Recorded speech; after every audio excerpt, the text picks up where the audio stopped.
nitwa Apotre Mutabazi, nkaba ndi umwanditsi mumenyereye mu bitabo byiza mwakunze bya Gikristo. Friends of Wisdom ni umuryango duhuriyemo nk'ihuriro ry'abakozi b'Imana bahawe impano y'ijambo ry'ubwenge.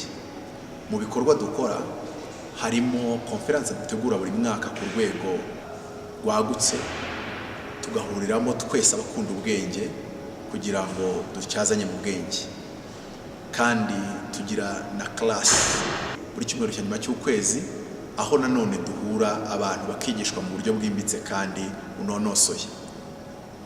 Tugira nanone kandi ibitabo nandika ndetse n'ibindi bitabo by'abakozi b'Imana biri mu bwenge, aho mu bitabo byanjye uzasangamo igitabo kivuga ngo mbese gukiranuka birashoboka kwambaye umubiri, harimo icyitwa ngo nshaka gukiranuka kandi nshaka gukira, kikwereka uburyo mu myaka 7 wabaye umukire. Harimo icyitwa The Code of Success. Ibyo ni ibitabo ushobora kubona muri library zitandukanye hano muri Kigali, Kirezi, Caritas, ADPR n'inkuru nziza. Igitabo washaka cyose urakibona. Dufite rero n'ama video kandi nayo turategura kuyakora ku bintu bigiye bitandukanye kugira ngo bigufashe kuwagera ku nzozi zawe.